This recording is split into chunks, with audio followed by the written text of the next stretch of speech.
when joining the edges of the body in the bay pattern, you're going to be picking up stitches along the edge, but you're not going to be knitting them. You're just going to pick them up, and then you're going to join them with a 3-needle bind-off.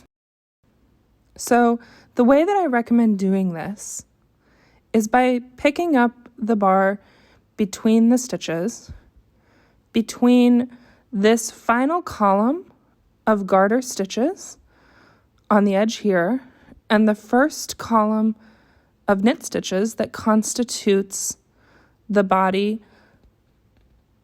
of the sweater here. So, how do I pick them up? I just stick my needle under and grab that bar. So we're going for a rate of 2 for every 3 rows. So that's 1, this is 2. And I'm going to skip the next one, which would be right here.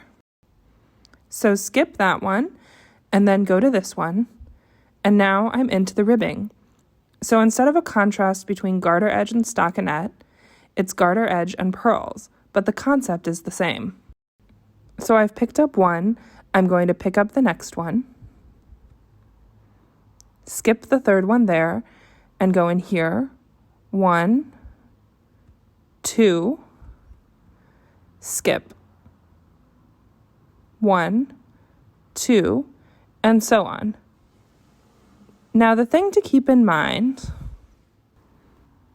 is that when you go back to work your 3-needle bind-off, it's going to be really easy for the work to shift and for you to see the stitches that you did not pick up on the underside here.